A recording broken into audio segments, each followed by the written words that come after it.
11월은 감사의 달, 다음 주는 추수감사 주일로 저희가 하나님께 예배를 드리게 됩니다. 그리스도인의 심장은 감사라 할 수가 있습니다. 아무 공로 없는 우리 죄인들이 예수 그리스도 하나님의 아들의 십자가의 공로로 우리가 회개하고 믿을 때에 하나님께서 선물로 영생을 주셨고, 우리의 모든 신앙은 다 하나님의 은혜가 되기 때문에 우리는 뼛속에서부터 감사, 발끝에서 머리끝까지 모든 것이 다 감사가 우리 성도의 심장이라 할 수가 있겠습니다. 우리가 감사를 표현할 때 가장 자연스럽고 가장 기쁘고 보편적인 것이 바로 찬송입니다. 시편에 보게 되면은 찬송하라 혹은 찬양하라는 표현이 있고, 또 하나는 송축하라는 표현이 있습니다. 원어에도 이것은 두 다른 단어가 되는데, 이 찬양하라는 것은 목소리나 우리의 몸으로나 악기로나 뭔가 외적인 모습으로 하나님께 하나님의 위대하심과 그 은혜를 높이는 노래, 찬양이라 할 수 있어요. 송축하라는 단어는 이 하나님의 사랑과 그 은혜가 감사해서 우리 내면의 깊은 곳에서부터 나오는 그러한 하나님을 높이는 것을 송축이라는 의미가 있습니다. 찬양이라는 데는 외적인 부분, 우리의 몸을 통하여서, 또 송축하라는 것은 우리 내면에서부터 하나님께 감사와 그 사랑을 높이는 그러한 찬양의 의미가 있습니다. 둘 다 우리가 해야 될 바입니다. 하나님을 예배하는 사람이 몸으로 예배당에 나와서 하나님을 찬송해야 하는 것은 당연한 성도의 도리이며 특권입니다. 그러나 몸만이 아니라 우리의 내면도 하나님을 정말 중심에서 감사하며 찬양하는 그러한 예배가 돼야 돼요. 오늘 본문을 1절에 보면은 그렇게 시작합니다. 내 영혼아 여호와를 송축하라. 내 속에 있는 것들아 다 그 성호를 송축하라. 내 영혼아 그랬어요. 왜 몸은, 입술은 빠져 있을까요? 사람들이 대개 몸과 입술은 늘 나와서 하나님을 찬양하고 송축하지만 그 내면은, 마음은 다른 데가 있기 때문에 여기 내 영혼아 할 때 그 말 속에는 이미 육신과 우리의 영혼이 다 포함된 우리의 모든 모습이 여호와를 송축하라는 그런 의미입니다. 내 속에 있는 것들아, 이 말 속에 좀 더 구체적인 설명이 들어갔어요. 즉, 이 몸만 지금 하나 앞에 나온 게 아니라 나의 속에 있는 모든 내 내면의 사람이, 나의 생각도 온전히 주님을 생각하며, 나의 마음도 주님을 향하며, 나의 의도와 나의 소원과 나의 영이 다 주님을 찬양하라는 그런 말씀이에요. 그 성호, 거룩한 이름을 송축하라. 이 절에 내 영혼아 여호와를 송축하며 그 모든 은택을 잊지 말지어다.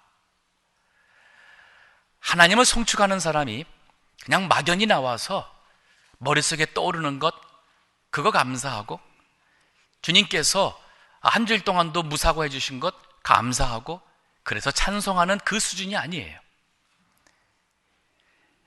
지난 한 평생 동안 하나님께서 나에게 베풀어 주신 그 은택을 잊지 말라고 그랬어요. 그 모든 은택을 우리가 기억하며 주님께 감사, 송축을 하게 되는 겁니다. 3절, 4절, 5절의 말씀은 그 구체적인 내용이 나와 있어요. 오늘 주보에 보시게 되면 크게 두 대지로 나눌 수가 있습니다. 첫 번째, 세 번째 거는 우리에게 생명을 주신 그 구원을 감사, 송축하는 거예요. 그리고 나머지는 그 생명으로 인해서 우리가 누리는 하나님의 그 은총을 감사하는 겁니다. 자, 3절의 말씀 보겠습니다. 저가 여호와 하나님 내 모든 죄악을 사하시며 우리를 죄에서 용서하시고 하나님 나라 들어가게 하시는 그 용서함은 오직 하나님께 있고 그것이 우리에게 가능하도록 독생자 예수 그리스도를 세상에 보내신 겁니다. 그래서 나로 말미암지 않고서는 아무도 아버지께로 올 자가 없다고 예수님께서 말씀을 하신 겁니다. 감사의 첫 번째, 우리의 이 생명의 구원을 주신 하나님, 즉 나를 죄에서 다 용서하시고 의롭다, 예수 그리스도의 십자가의 공로로 의롭다 행하신 그 구원으로 감사가 시작이 되는 거예요. 엄격히 말한다면 구원받지 못한 사람들, 예수 그리스도가 누군지를 모르는 거듭나지 않은 사람들은 그들이 입으로 감사는 할 수 있지 모르겠지만 그들은 우리가 말하고 있는 진정한 감사를 할 수가 없습니다. 거듭나야 돼요. 구원받아야 돼요. 예수 그리스도 안에서 나의 모든 죄가 다 용서받은 그 기쁨, 그 은혜가 체험이 되지 않으면 우리가 하는 모든 감사는 세상 사람들의 감사와 별반 차이가 없습니다. 그래서 이 자리에 있는 우리 동부교회 교우들 한 사람도 빠짐없이 먼저 예수 그리스도의 구원의 은혜, 그 감사, 감격, 그래서 내 주 예수님을 만입이 있다 할지라도 내가 주님을 평생 찬송한다 할지라도 다 할 수 없는 예수 그리스도의 사랑을 체험하셔야 됩니다. 많이 부르는 우리 어메이징 그레이스, 나 같은 죄인 살리신 주 은혜 놀라와, 그 가사가 존 뉴턴이 작곡했는데 그가 예수님을 모르는 건 아니었습니다. 하지만 돈 따라서 노예를 사다가 파는 상선에 가서 하나님을 떠난 거예요. 태풍으로 만나서 죽을 지경이 되었을 때에, 내 생명 내가 어찌할 수 없는 그러한 절망적인 상황이 되었을 때에 하나님을 기억하고 기도합니다. 나를 살려주신다면 내 평생 주님 위에 살겠습니다. 놀랍게도 그 기도 다음날 구름이 걷히고 파도가 잔잔하여서 무사히 뉴욕으로 오게 되죠. 그리고 그가 약속대로 하나님 앞에 헌신하여 훗날 목회자가 되는데, 그가 자기 자신을 돌아볼 때에 나 같은 죄인이라는 표현을 썼어요. 나 같은 죄인. 이 말 속에 무슨 말이에요? 나 같은 죄인이 없다는 거예요. 여기 계신 우리 온 교우들이 저와 마찬가지로 하나님 앞에서의 나의 모습을 보면은 나 같은 죄인이 없다는 것이 보여야 돼요. 예수님도 형제의 눈 속에 있는 티는 보면서 내 눈 속에 있는 들보는 깨닫지 못하느냐는 표현을 씁니다. 형제의 눈은 보여요. 티가 보입니다. 자그마한 허물이 보여요. 그런데 우리 눈 속에는 들보가 있습니다. 비교가 할 수 없는 그러한 큰 죄와 거짓과 외식과 우리의 불신앙이 있습니다. 이거는 보이지가 않습니다. 그래서 예수님이 깨닫지 못하느냐는 단어를 썼어요. 영어로도 보면은 형제의 눈에 있는 티는 see, 보이는 거지만 내 눈 속에 있는 들보는 understand이에요. 깨달아져야 돼요. 이거는 기도를 해야 돼요. 하나님 앞에 설 때에 보이게 되는 것이지 그저 막연하게 된다고 해서 되는 것이 아닙니다. 이게 보이게 되면은 나 같은 죄인이 없는 거예요. 모든 사람들보다도 내가 그 사람이 사람을 살인한 자라 할지라도, 간음한 자라 할지라도 사람들이 손가락질하는 것 같지만은 내 속에 있는 나도 사람을 미워하고 음란하고 더럽고 추하고 거짓되고 하나님 앞에 나 같은 죄인이 없다는 것이 보여질 때에, 그런데 나 같은 죄인을 위하여 십자가에 죽으신 예수님의 그 사랑이 보일 때에 주님 감사합니다. 내가 죽어야 될 십자가의 고통과 죽음을 왜 하나님의 아들 예수님께서 나를 위해 죽으셨습니까? 이게 진정한 고백이고 진정한 회개고, 여기서 나오는 감사가 하나님을 기쁘시게 하는 진정한 감사입니다. 예수 그리스도를 통하지 않고서는 죄 용서 받을 수 없습니다. 마태복음 1장 21절, 주보에는 16절로 되어 있는데 수정합니다. 1장 21절. 아들을 낳으리니 이름을 예수라 하라. 이는 그가 자기 백성을 저희 죄에서 구원할 자이심이니라 하시니라. 하나님께서 우리를 구원하기 위해서 당신의 아들을 주시는데 그 이름을 예수라 하라 그랬습니다. 예수라는 말은 헬라어로서 구세주, 세이비어, 딜리버라는 뜻이에요. 히브리어로는 여호수아, 저슈아라는 말은 똑같은 말입니다.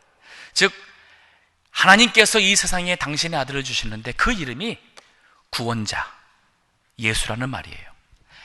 당신의 백성을 모든 죄에서 구원하실 분, 그래서 주님이 이 세상에 오셨어요. 예수님 믿어서 잘 살겠다, 잘 먹겠다, 병 걸리지 않고 평안하게 살겠다, 그것은 신앙의 본질이 아닙니다. 죄에서 구원받는 것이 신앙의 본질이에요.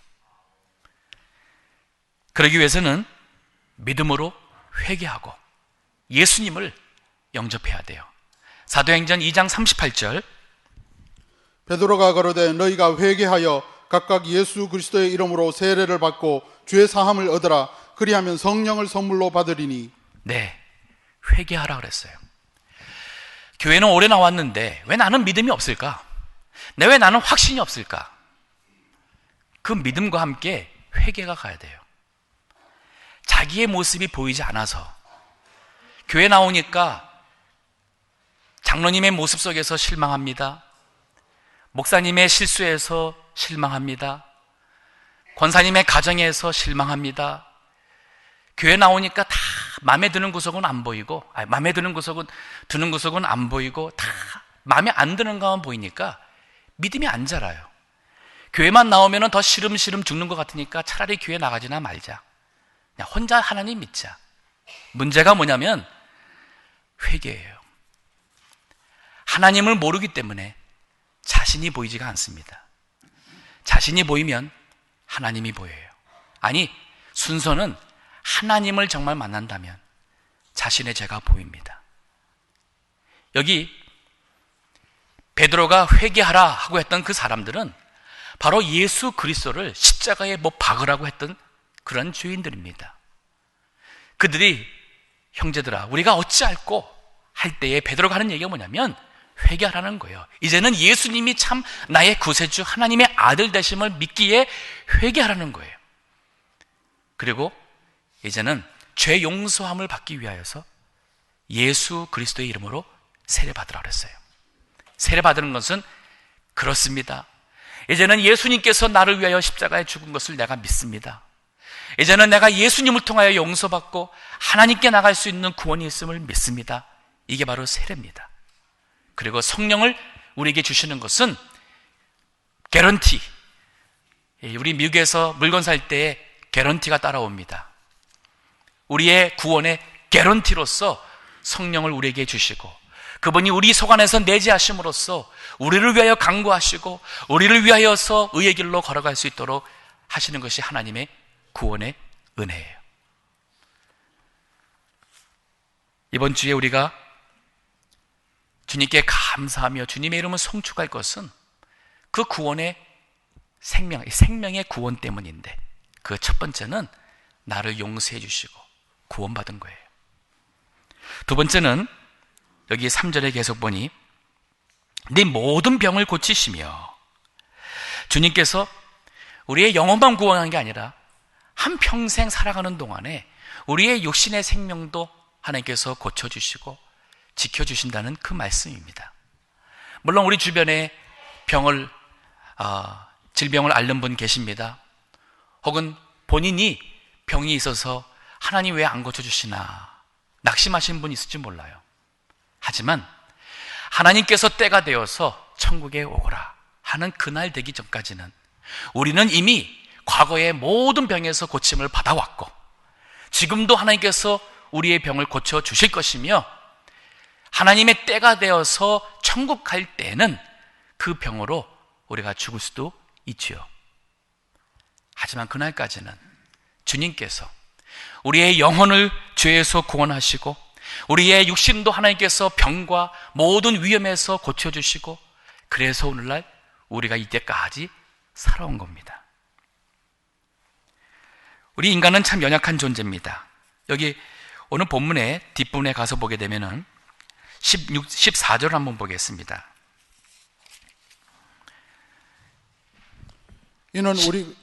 네, 읽으세요. 이는 저가 우리의 체질을 아시며 우리가 진토임을 기억하심이로다. 인생은 그날이 풀과 같으며 그 영화가 들의 꽃과 같도다. 그것은 바람이 지나면 없어지나니 그곳이 다시 알지 못하거니와. 네, 우리 인간의 체질, 육체는 흙입니다.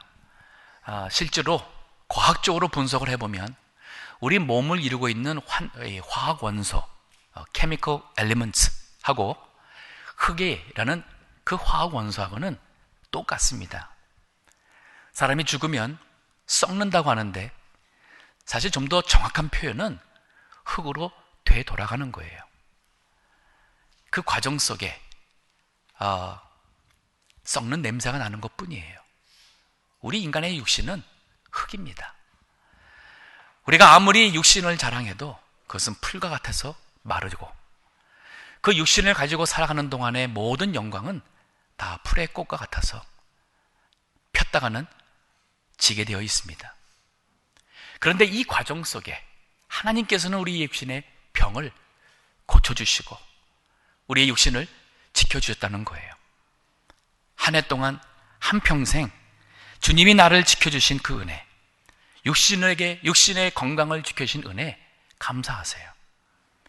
혹시나 지금 병이 들어서 의사도 혹은 의학도 할 수 있는 한계를 느끼는 그러한 병이 들었다 할지라도 담대하세요. 주님께서 오라 하시는 천국 가는 그날까지는 하나님이 그 병에서도 우리의 육신을 지켜주실 것이고 우리에게 생명을 주실 것이고 하나님의 능력이 은혜가 임한다면 병도 고쳐줄 수 있고 그러나 하나님의 때가 되어서 이제는 영원한 천국에서 영생을 누리거라 한다면 기쁨으로 가면 되는 거예요. 우리는 이래도 좋고 저래도 좋고 우리가 어떤 병이 걸려도 때가 되지 않았다면 반드시 이 병에서 하나님이 고쳐주실 것이니 두려워할 것도 없고 낙심할 것도 없고 하나님, 살아계신 하나님께서 나와 함께 하시니 감사할 수 있어요. 감사하세요. 언제나 감사, 범사에 감사, 때로는 그리 아니하실지라도 감사. 사드락 메삭 아벳느고처럼 우리 인간의 기대는 하나님 이렇게 해주셨으면 좋겠지만 그리 아니하실지라도 내가 풀무 속에서 죽는다 할지라도 그래도 감사. 이것이 진정한 성도의 감사입니다.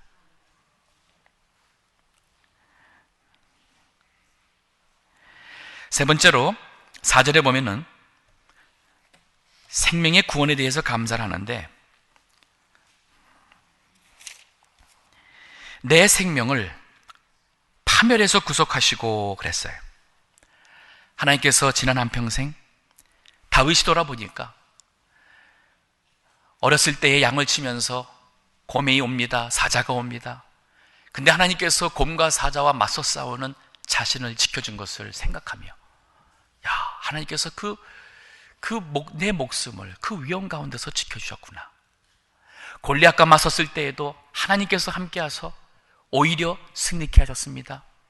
다윗이 사울 왕을 피하여서 다니며 얼마나 많은 고난과 얼마나 많은 억울함 속에서 고통을 당했나요? 그러나 하나님이 살아계시니까 그 모든 파멸 속에서도 내 생명을 구속하신 하나님을 기억하며 그 주님을 송축하는 겁니다. 이번 한 주 동안 하나님께서 나에게 베풀어 주신, 지난 한평생 베풀어 주신 그 하나님의 구원의 체험들을 가만히 생각해 보십시오. 저도 나이가 얼마 안 되지만은 참 많이 떠오릅니다. 그 중에서 정말 제가 죽을 뻔했던 경우가 3번 있었어요. 초등학생 때 10살 한강에서 수영하다가 정말 죽는 줄 알았어요. 물을 꼬박꼬박 마시고 그만 물속에 빠져서 정말 죽는 줄 알았어요.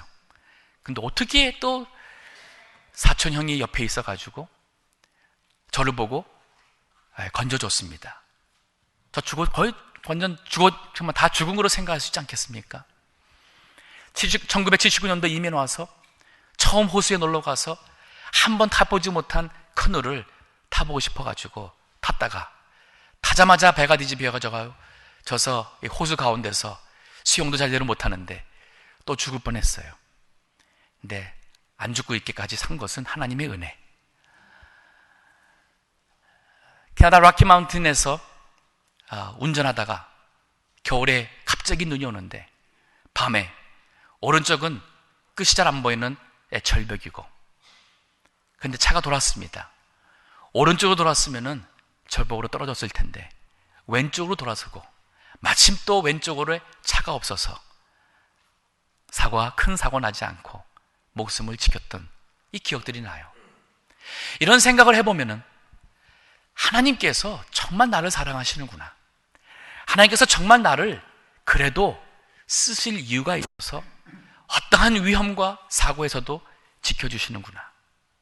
앞으로도 마찬가지로 주님이 하시고자 하는 일이 있다면, 내 생애를 통해서 주님께서 이루고자 하시는 뜻이, 목적이 있다면 어떤 위험이든 어떠한 사고든 어떠한 대적이 앞에 있다 할지라도 반드시 하나님께서 목숨을 지켜주실 것이니 두려움도 걱정도 우리가 능히 이길 수 있는 것, 이게 감사합니다. 찬송가 489장에 후렴에 가면 주신 복을 세어보아라. 주의 크신 복을 네가 알리라. 받은 복을 세어보아라. 주의 크신 복을 네가 알리라는 말씀이 있습니다. 이번 한 주일 동안 한번 곰곰이 생각해 보세요. 혹 이북에서 태어나신 어르신들이라면 참 월남하는 과정 속에 죽을 고비 넘기지 않은 분 많지 않은 소식을 합니다.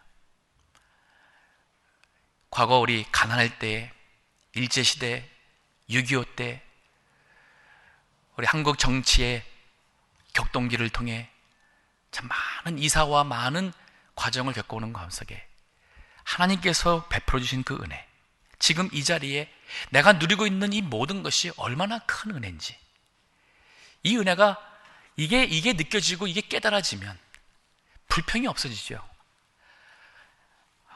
우리가 입을 열어서 하나님을 찬양하는 그 찬양이 정말 진정으로 하나님을 기쁘시게 하는 그러한 성축함이 될 것입니다.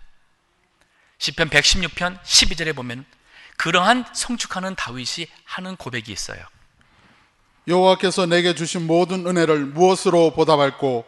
네, 여호와께서 내게 주신 모든 은혜, 이걸 무엇으로 보답할까? 이걸 어떻게 보답할까? 내가 주님 위해서 뭐를 드리고 무엇을 하고 내가 그런들 이 은혜를 내가 보답할 수 있을까? 돈이 아무리 많아도 우리 삼성 회장 이건희 회장 못 살리잖아요. 세계 최고의 의술에 달라붙어도 그 생명 못 살립니다. 그분은 반드시 죽습니다. 제가 예언자라서 하는 얘기가 아니라 세상 사람들이 못 살립니다. 반드시 죽습니다. 제가 알기는 그분은 예수님 모르는 분 같아요. 그분 마음속에 죽음 앞에 무슨 생각을 할까? 죽는다면 과연 그 다음에 있을 것을 생각하며 그 내면 속에 어떠한 두려움과 어떠한 혼란이 있을까?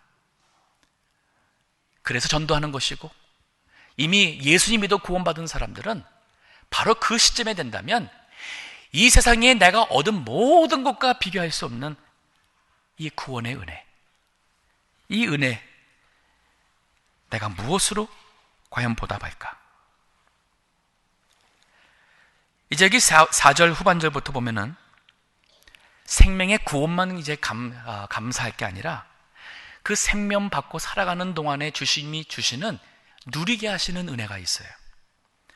4절 후반절에 보면은 이렇게 말합니다. 인자와 긍휼로 관을 씌우시며 그랬어요.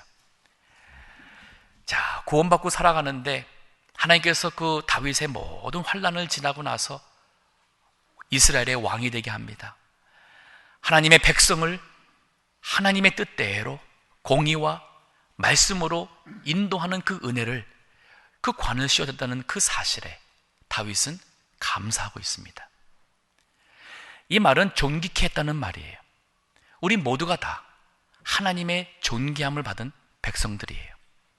예전에는 다 죄인들이지만 예수 그리스도 안에서 죄 용서받아 의인이 되었고, 이제는 하나님의 은혜의 보좌 나갈 수 있는 당당한 하나님의 자녀의 권세가 주어졌어요. 우리 요한복음 1장 12절에도 그런 말씀 있죠.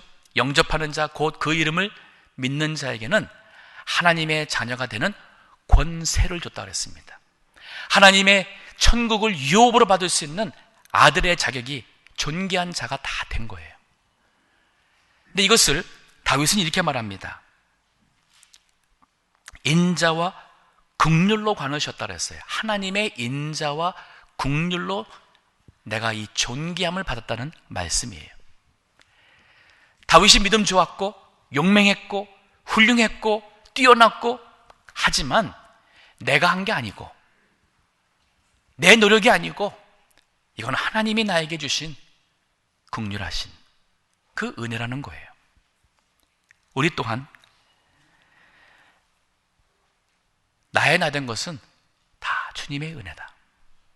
내가 혹 주님 위해서 뭔가 헌신했고 수고했고 드렸고, 그러나 그것은 하나 기억에 남을 것이 아니라 나에게 주신 그 하나님의 은혜가 헛되지 않아서 내가 다른 사도보다도 더 수고했지만, 바울 경우에는 다른 사도와 비교해봤어요. 우리 같은 경우에는 내가 다른 성도보다도 혹은 다른 신자보다도 내가 좀 더 드렸고 좀 더 봉사했고 좀 더 충성했다고 말할 수 있을지 모르겠지만, 그러나 내가 한 게 아니라는 거예요. 나와 함께 하신 하나님의 은혜로다. 세상 사람들과 같이 세상의 복을 구하는 데서 이젠 하늘에 속한 모든 신령한 복을 구하는 사람, 그것을 누리는 성도가 돼야 돼요. 에베소서 1장 3절을 읽어주세요. 찬송하리로다 하나님 곧 우리 주 예수 그리스도의 아버지께서 그리스도 안에서 하늘에 속한 모든 신령한 복으로 우리에게 복 주시되. 이 세상에 있는 복과 비교할 수 없습니다. 이 땅에 있는 복 참 대단하긴 합니다. 여기 교회 주변에도 100만 불, 200만 불 가는 집이 있다 그래요. 좀 더 가서 베벌리를 가게 되면은 1000만 불 그 이상 가는 집들도 있지 않습니까? 거기 이사 간다 그러면은 좀 이렇게 가슴이 펴지고 사람들이 내가 여기 사는 거 봐줬으면 하는 마음 드시겠죠? 하지만 그런 부자가 얼마나 많은가요? 상당히 많아요. 부자가 LA에만 있는 거 아닙니다. 텍사스에도 부자 많고요. 미국의 50주에 부자들 많습니다.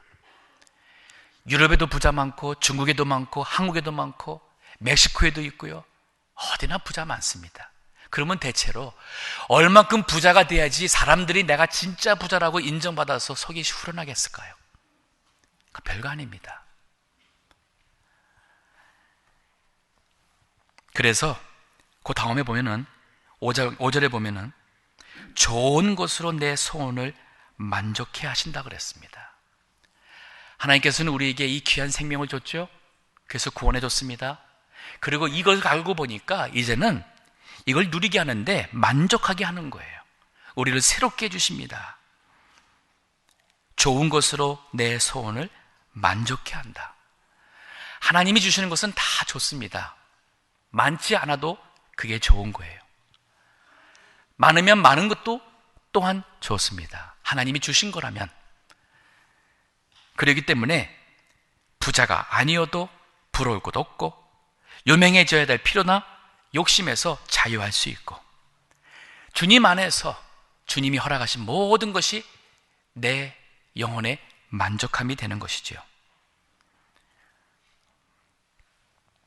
우리 동부교회 노인 아파트나 또 정부의 보조를 받아서 건강의 혜택을 받으신 분들이 참 많습니다.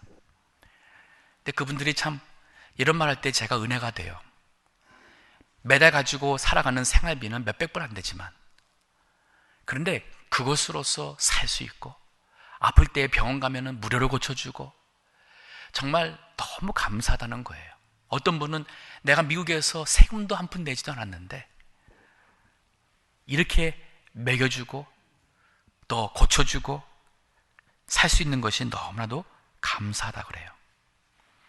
얼마나 감사한지요. 아마 오늘 교회 타고 오신 차들 불과 20, 30년 전에 세계 최고 부자라 할지라도 누려보지 못한 그러한 좋은 차 타고 오셨어요. 불과 10년, 20년 전만 하더라도 세계 최고 부자가 누리지 못한 스마트폰 여러분 다 있잖아요. 우리 얼마나 참 감사할 게 많은지 몰라요. 다른 사람과 비교해가면서 다른 사람처럼 소유하려고 하는 소유에서 얻어지는 그러한 만족, 여기에서 자유하시고 하나님이 주신 것에 이미 내가 소유하고 있는 것에 기쁨과 감사를 알아야 돼요. 누리는 것이 또한 하나님이 주시는 복입니다. 전도서 3장 12, 13절 사람이 사는 동안에 기뻐하며 선을 행하는 것보다 나은 것이 없는 줄을 내가 알았고 사람마다 먹고 마시는 것과 수고함으로 낙을 누리는 것이 하나님의 선물인 줄을 또한 알았도다. 네, 먹고 마시는 것 같은 일, 이것 또한 하나님이 그 가운데서 낙을 누리게 하는 것은 하나님에게서 온다. 그러니까 하나님을 아는 사람들이 하나님이 주신 것을 우리가 깨달을 때에 이 물 한 컵도 감사하고 밥 한 가가 감사한 거예요. 근데 여기서 누리라는 얘기는 뭐냐면 움켜쥐라는 말이 아닙니다. 누리는 것은 쓰는 거예요. 특별히 주님의 이름으로 베푸는 겁니다. 또 주님께 드리는 겁니다. 그리고 주님을 위해서 사는 것이 이게 누리는 거예요. 이게 누린다는 것을 잘못 이해해가지고 아이고 내가 얼마나 살겠다고 있는 돈이나 펑펑 쓰고 여행 다니고 뭐 죽은 다음에 고급차 타겠느냐, 고급차 사자, 이런 누림이 아니라 여기서 그거는 그렇게 해본들 지금 우리가 얘기하고 있는 하나님에게서 오는 그러한 낙, 기쁨, 만족, 송축 모르는 거예요. 그런 사람들 저기 베벌리힐 가면 참 많습니다. 그분들 기쁨 없어요.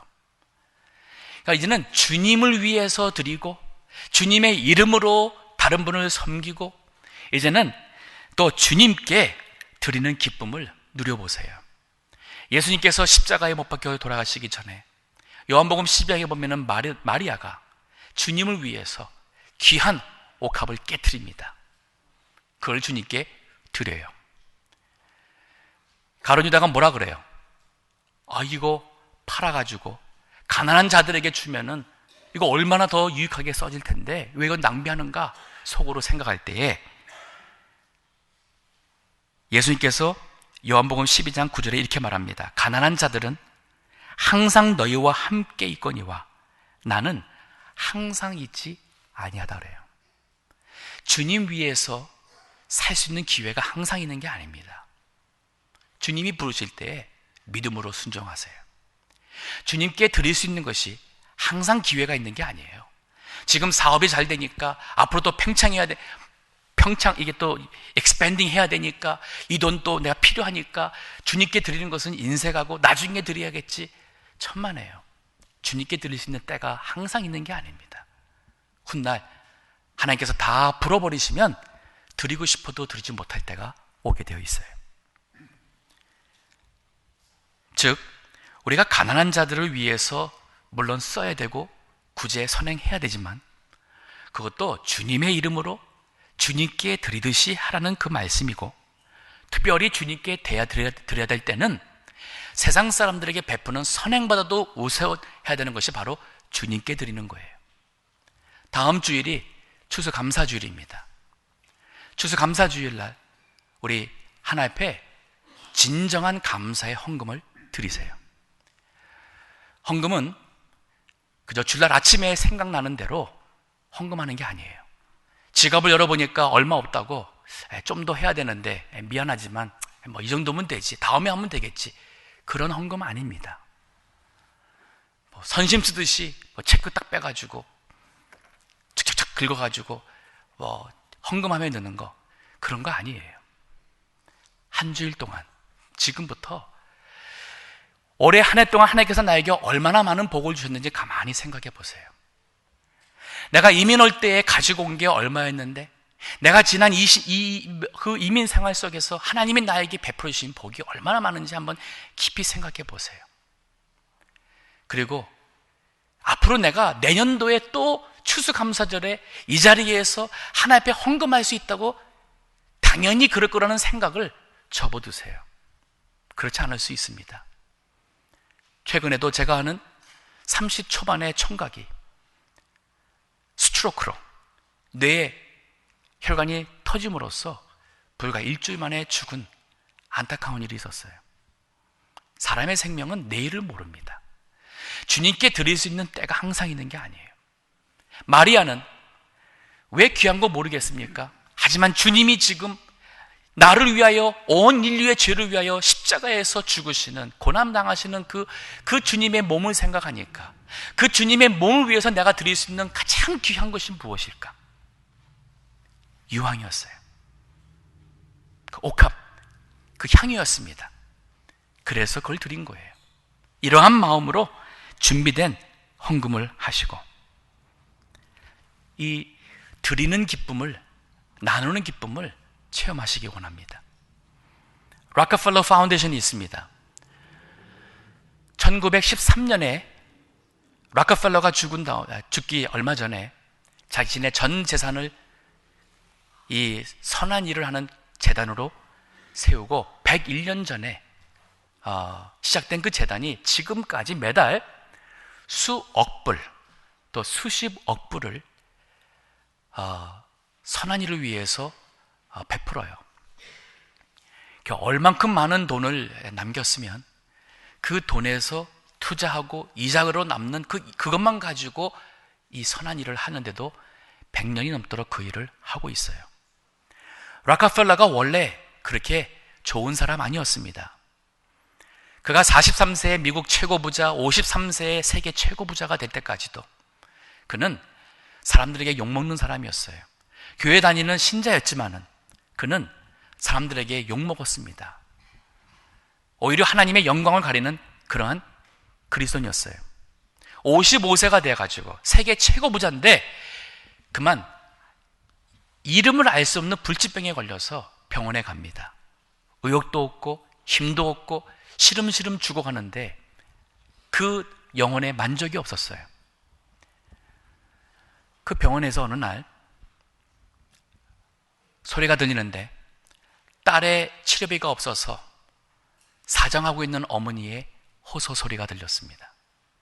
비서에게 그 딸의 병원비를 무명으로 몰래 다 지불해줘라.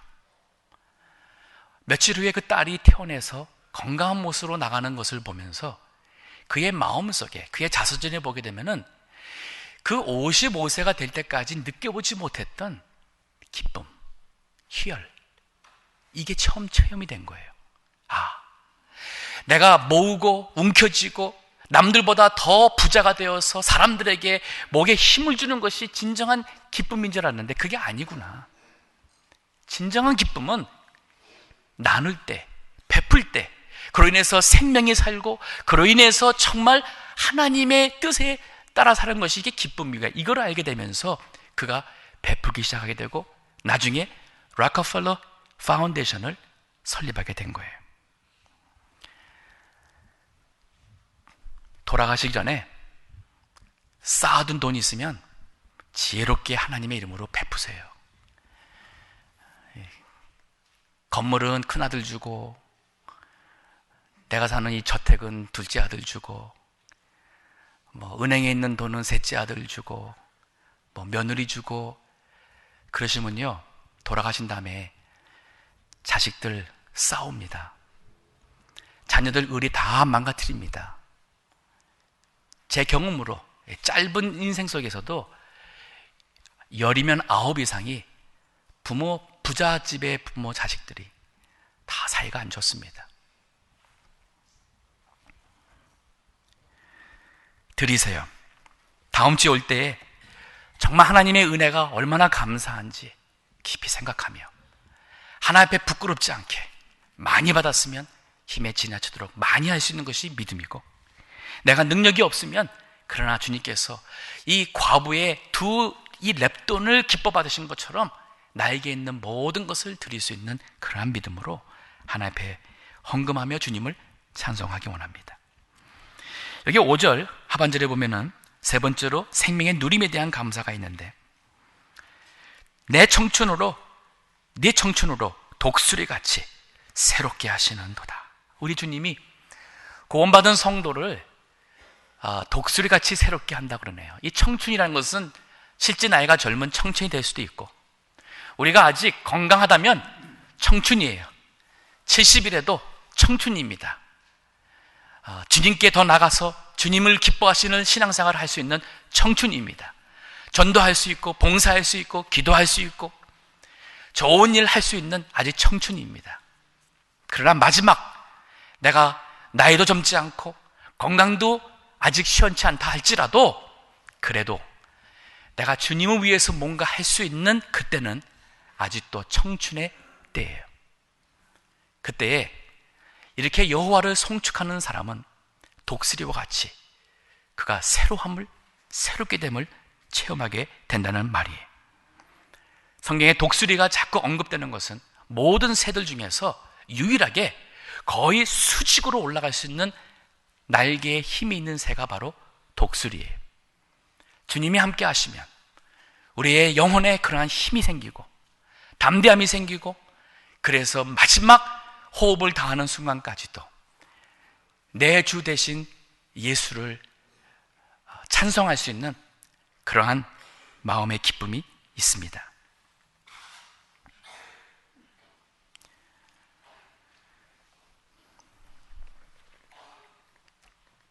말씀을 정리하겠습니다. 감사는 우리 그리스도인이 당연히 해야 될 자연스러운 본질이고 우리의 심장, 바로 그 자체입니다. 감사는 신앙과 우리 신앙 인격의 척도이기도 합니다. 그 감사의 표현은 주님을 향하여 드리는 거예요. 찬송하며 송축하는 겁니다. 내 영혼아 여호와를 송축하라. 내 속에 있는 것들아 다 그 성호를, 거룩하신 이름을 송축하여라. 내 영혼아 여호와를 송축하며 그 모든 은택을 잊지 말지어다. 다 같이 말씀 생각하며 기도하시겠습니다.